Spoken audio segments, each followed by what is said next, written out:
Ladies and gentlemen, boys and girls, my name is Reverend Cleophas T. James, all the way from Birmingham, Alabama, and I want to introduce you to the king of crazy himself, Crazy Keon Hayes, and the Hanging with the Hayes podcast.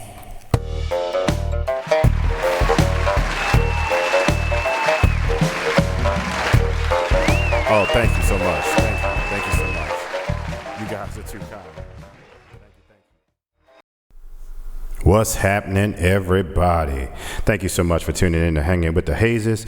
I'm your crazy host, Crazy Keon, and I'm going to tell you in this podcast everything you need to know when it comes to camping, the politics related to camping, and the stuff related to the outdoors while you camping. Now, in about 10 minutes or less, you're going to get 40 years worth of camping experience, and in today's episode, you are going to get the lowdown in regular everyday terms about the states that are going to potentially, notice I said potentially, start restricting the sales of RVs that are powered by petroleum and what you need to know. For more information about camping in tents, trailers, motorhomes, make sure you follow me at Hanging with the Hazes on YouTube, hit me up on Facebook, and make sure you follow this podcast because it's about to get dicey. Without further ado, let's get it on. So, this is a tough thing to talk about because so many things are out there that probably need to be retracted. So let me be the first to retract the statement that I made. And I said that there will be no ban on RV sales in 6 states. And I'm going to clarify the whole issue right now. So you got California, Oregon, Washington, Massachusetts, New York, New Jersey.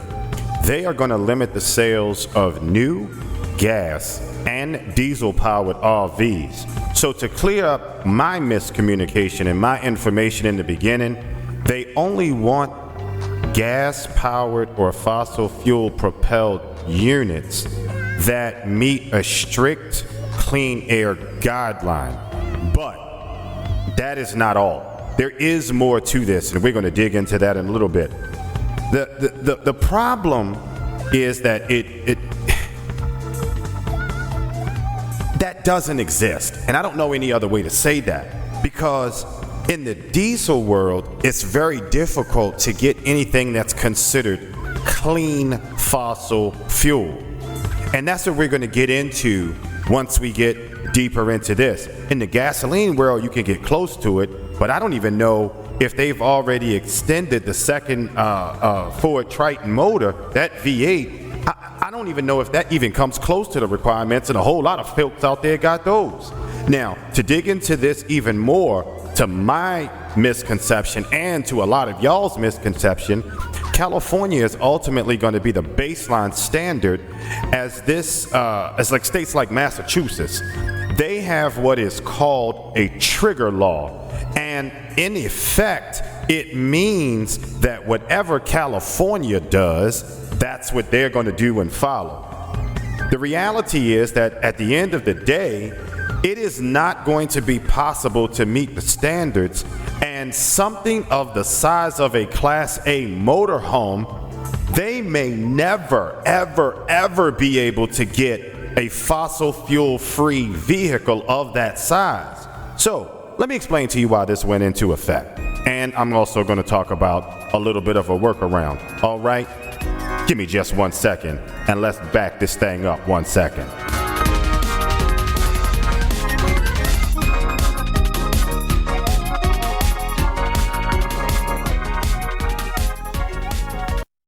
All right, so what they want to do is freeze the sales of fossil fuel vehicles, and they want manufacturers to produce more on a gradual basis. So why are they doing this? You have states that want to press for zero emissions. That's just what it boils down to. There's no other way for me to sugarcoat around it. it is what it is. That is exactly what they want to do. The problem is zero emission vehicles of the size and weight that they want to do. To be honest with you, I just don't see how that is going to work. How's it going to work? How do you get a zero emission motorhome 35 feet or greater in the picture? So to make a zero emission motorhome, you're going to have to restrict the feet to 35 feet or less, which means you're ultimately going to restrict the weight, which many of you know a small 40-foot diesel is going to run you somewhere around 28,000 plus pounds. Once you get up into a tag, you're looking at almost 45,000 pounds in some, give or take, and a gas coach can weigh as much as 20,000 pounds, and at the end, when you tack on a car behind it or some payload, you are right at 26,000 pound mark, and that's just the numbers. It's the raw numbers, and it is what it is. To create an electric or a diesel motorhome, you're going to be up in the neighborhood of $750,000 for a simple 40-foot unit that will now cost you $250. And to create a gas equivalent electric, you are going to be in the neighborhood of $350,000, which you can get a V8 equivalent with the same amenities, same length, in the neighborhood of $150,000 brand new. So the question becomes, can it work? Sure, it can. If everybody gets an 80 to a 90% bonus at the end of the work year and they increase salaries to that wonderful $300,000 mark for the person that can afford a $150,000 motorhome, sure, it can work. Jack the price up to $350,000 if you're going to pay me. Come on now. What company do you know is going to give that kind of increase to anybody? So now let's talk in the mechanics of trying to get to where you got to go. What are they going to do as far as boats and stuff that goes in the water? Because that's next. You got a boat sitting out there with twin 502s. That joker, it'll drink 35 gallons per hour per motor. Yeah! Which is far greater than a diesel motorhome, which will consume about 10 gallons an hour. You figure 70 miles an hour at the absolute max, 7 miles to the gallon. That's about a quarter of what a boat will consume. And that boat, like I said, got 2 motors. Now you know that ain't right. So here's what they're going to try to say. They're going to try to say that there are far less boats out there than RVs, which you know, I get it. Yeah, okay, yeah, whatever, okay. And that very well might be true. I'm going to give you that. But at the end of the day, no matter how you slice this cake, the difference between a mule and a horse is a donkey. And all of them, for the most part, do the same thing, just in a different capacity. One form of recreation can't survive without the other form of recreation. And the people that can afford a 40-foot Silverton on the water are the same people buying motorhomes, and they are not going to invest that kind of money into the boating industry, knowing that the same crock of crap is headed their way. Because if they haven't talked about it, you better bet your bottom dollar they will be soon. So that will sum up the why. And it all comes down to wanting zero emissions. However, from a political standpoint and perspective, I don't know how that's going to play out, especially with the federal government where we are right now. Now, here's where things get real interesting. According to an article in USA Today, 11 states adopted this zero emissions thing a long time ago. And if I remember correctly, and I could be wrong, Maryland was one. Now, does it mean that they are going to ban new and used RV sales? So they say? I mean, listen, I'm not really inclined to believe that. Do I heavily believe that this propaganda is to mess with people? Yeah, absolutely. So, in all fairness, the California law, and I do believe it's called the Clean Truck Initiative or the Clean Truck Act, something like that, something along those words. The medium and heavy duty truck manufacturers have to produce a progressive, increasingly more amount, best way I could say it, of clean energy vehicles between 2004 and 2035. But my question is, do you honestly think that the RV manufacturers are going to jump on that bandwagon and the big truck manufacturers are going to cater to the recreational world when their bread and butter is commercial commerce, not riding around trying to find a campground? So the rule requires 5 to 9% of medium and heavy duty vehicle sales to be zero emission vehicles by the end of 2024. So that was last year. Depending on the type of truck category, the site says this range is scheduled to increase to 40 to 75% by 2035. Now, I haven't figured out how this plays into the RV world yet, but trust me, trust and believe. Trust me. I will tell you and be the one that will keep it as real as I possibly can. I doubt if that happens. And guess what? You can look for that to happen probably in 2050, long before we can walk up the steps of an RV. Most of us, that is. Now, here's the other interesting thing. If manufacturers can't meet the targets, they can acquire credits to offset the difference from what they produce. So, I'm going to break this down like this. In other words, now, I'm sure California will deny this, but credits is nothing but buying off a politician so that Bernie Sanders is about to get paid, basically, for the initiative to look the other way because they didn't meet the requirement. You don't make the requirement, pay me, the politician. I'll give you a credit from past years, 2023, 2022, and you'll be good to go. But you got to pay for that credit. So, in other words, they're going to have to buy off politicians just like they did with pharmaceutical companies. And, the reality is this. I'm sure Bernie Sanders and some of them other crooks that's over there in the White House, starting from the top to the bottom, have taken payoffs, and they are willing to do it again. So here's a fella in California. I think his name is Ray Menarez. I believe that's what his name is.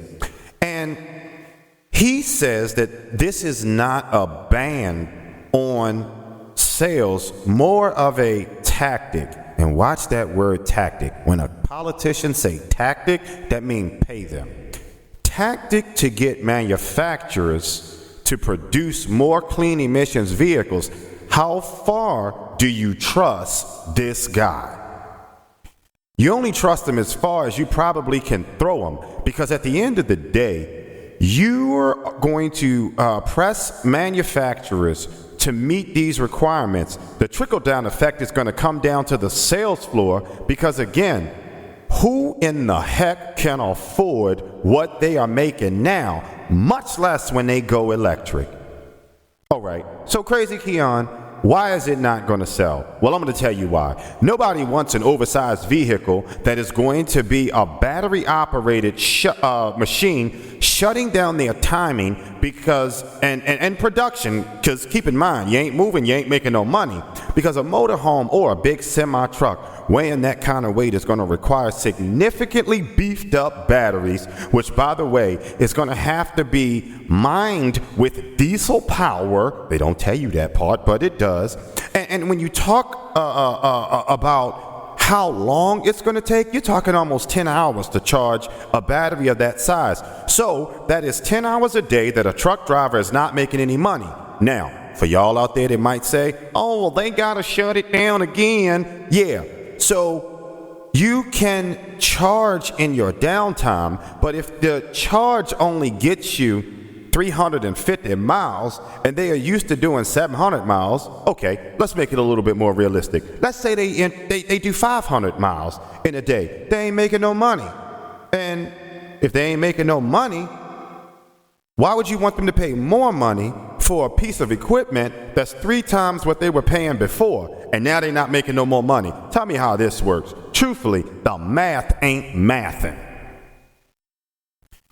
by the way, I'm pretty certain that the current Trump administration is going to stay away from this subject as long as they possibly can, which in theory might be a good thing, but probably a bad thing depending on how far these states are willing to push the issue. Now, I'm pretty sure that Fleetwood, or I should say REV, the parent company, Tiffin, which I think now is owned by Thor, and even MCI, you got Van Hool out there, Prevost, they are all going to get in his ear and say, hey, this measure is going to mess with our money, which means Greyhound is going to get in their ear as well. Now, here's the skinny. There's going to be a lot of conversation around this new administration coming into office. But the reality is, in 2020, the Trump administration gave billions of dollars, and that's billions with a B, to fix up national parks and to make it easier for us to get camping equipment in and things like that. And I believe it was called the Great American Outdoors Act of 2020, which shows some faith that he is trying to do something with the environment. Now, here is the scary thing. At the end of the day, I don't even know if it is worth the money that the Trump administration would have to put in to fight California and fight these other states on this one issue when you can simply just not buy your RVs from these states. Now, I'm going to be honest with you. Here's one thing that can affect your RV purchase. Even if you get one shipped to California or these other states, and that big issue is going to be parts availability. Now, the RV Industry Association argued in a December 4th statement that because of the lack of certified zero-emission motorhome chassis, which is the vehicle's supporting frame, the rule could impact the availability of RVs starting January 25th. Now, experts and manufacturers have mixed opinions on how the regulations will affect future RV sales. And here's what I'll say. It's about to get real, folks. As much as I dislike Thor. Thor sucks. Yeah. I know. Overpriced And piece their of junk. product quality, I'm glad they actually spoke up and said in a December 4th fiscal report, it did not anticipate any impact from the lack of certified chassis on its Class A, Gas, B, or C products in their product line in the fiscal year 2025. The manufacturer said there are some potential issues that the sales of its Class A RVs in California would be limited, but the class represented less than 1% of the sales in North America, of only which a portion was sold in California. But that is fine. What about your diesels? Thor Industries, what about your diesel pushers?